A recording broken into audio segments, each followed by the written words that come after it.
Our guest today is PETE SEEGER, known for popularizing such songs as Turn, Turn, Turn, We Shall Overcome, This Land Is Your Land. As a young man, Seeger believed songs were a way of bringing people together in social uplift, as well as odes to the working man and the movement for social justice. Always a pleasure to be with you. Pete, we understand one of your main influences in your life and your career was Woody Guthrie. Was it hard to learn to jump a railroad car? You wait in the outskirts of town, and when the train is picking up speed, is still not going too fast, you can grab a hold and swing on. Getting off the first time, I didn't know how to do it, and I fell down, skinned my knee, my elbow, broke my banjo. Was Woody Guthrie as into the social justice movement as you were? Was Woody motivated? Woody was a direct actionist. He was singing once to raise money for war bonds during World War II. He and Sonny Terry and Brownie McGee were in Baltimore, and they said, "Mr. Guthrie, we have a seat for you at the table with our friends. We have some food for them in the kitchen." He said, "What do you mean?" In other words, they couldn't eat with the white people. He tipped the whole table up in a big crowded dining hall, just dumped the whole table full of plates and food and everything on the floor, tipped up another table. Well, finally he was restrained, and Brownie says, "Woody, you're going to get us in trouble. I'm lame. Sonny's blind. We can't take it." And they let him out, and Woody was absolutely furious. In 1949, you were one of the people who were supposed to perform at the Paul Robeson concert, the historic concert in Peekskill, New York. I did. I sang "If I Had a Hammer" and "T for Texas" and "We Shall Not Be Moved." We had stones thrown at us. It was a pretty horrifying day, but that was the KKK that initiated the attack. They had the concert surrounded with walkie-talkies like a battlefield. And after the concert was over, everybody who attended was directed down one road, and they directed us as though we were going to run the gauntlet, and there were 15 piles of stones the size of baseballs that had been waist high. These stones, thousands of stones, and every car that came by got a stone. Wham! Close range. When you look back, how many times had you confronted that kind of direct violence, and how did you behave during it? Were you satisfied with the way that you reacted to it when you look back? Well, I'm sure that in retrospect you can just think how things we did wrong, but knowing what I knew then, why I think we did the right thing, and I was the opinion that the average American wouldn't go in for that kind of fascist approach. You see, there were signs that went up in Peekskill that somebody printed them. They were put on bumper stickers and windows, and I saw them in bars, and they said, "Wake up, America, if you find these commies, so-called agitators, and you show them what's going to happen to them. They either get out of the country because the whole idea of America, love it or leave it." That's where that started. Yet within a month, these signs were taken down. Now, nobody knows why these signs were taken down, but I think it was these discussions in families where people said to each other in their homes, "You don't throw stones at women and children." I mean, would Abe Lincoln have done that? It's not the American way. Would Thomas Jefferson have done that? Was anybody you admire do that? What would Jesus have done? During the 1950s, when you were performing with the folk group The Weavers, you performed at demonstrations and union halls, and then the group made the decision to start playing in nightclubs. Was that a big decision? And how did you decide and why to move into nightclubs? That was a soul-searching decision. In one sense, I felt like it was going into enemy territory. Why should I contribute to the nightclub scene, which I thought was an anathema? I come from old New England Puritans who thought that nightclubs were the den of iniquity, and never been much of a drinker myself, but I wanted to reach people. And I remember Woody telling me, "Pete, it's a good experience to sing in a bar. You ought to do it occasionally." So I did, but to take a job at a nightclub and work there 6 nights a week. But we took it, and it was a very valuable experience. We learned a heck of a lot in 6 months.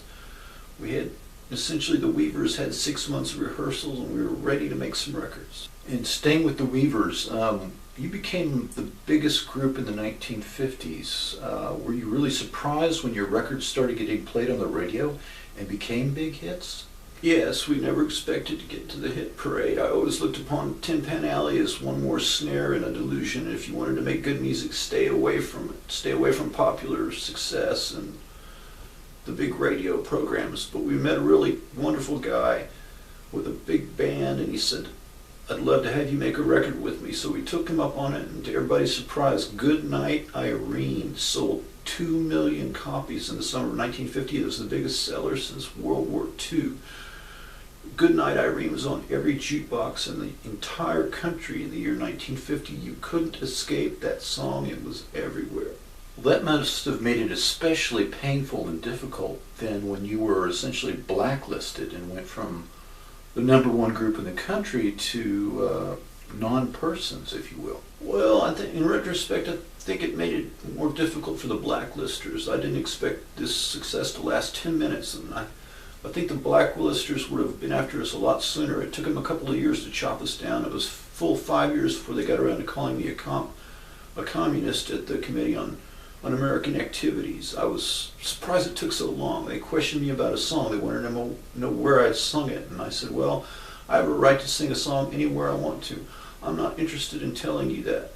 They said, "You are liable under contempt of Congress. Do you use the Fifth Amendment as your defense?" I said, "No, I just don't think that these are questions any American should be asked, especially under threat of reprisal if they give you the wrong answer." In effect, I was defending myself on the basis of the First Amendment. The Fifth Amendment, in effect, said you have no right to ask me this question. But the First Amendment, in effect, says you have no right to ask any American such questions.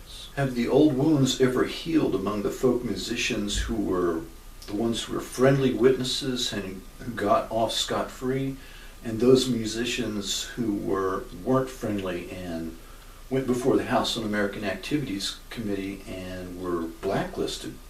I think history has shown it's been harder for the friendly witnesses. History has not been kind. History has not been kind to the House On-American Activities Committee. It feels, as I felt, that these people didn't love America so much as their own particular version of America, which was somewhat limited, shall we say, and that those who cooperated with the committee wished that they could forget all about it, and those who stood up to the committee as, well, if it wasn't for the honor, he'd have just as soon not been blacklisted, said a friend. But to me, it was an honor to be blacklisted and to stand up for what I believe in as an American. Well, the honor of being blacklisted kept you off of television for many years afterwards. How do you feel around the 1960s when folk music started to boom, really taking off, and it became commercially viable and people were getting rich, and you were in a way prevented from participating in it because you weren't allowed on radio or TV, and you had virtually started the folk music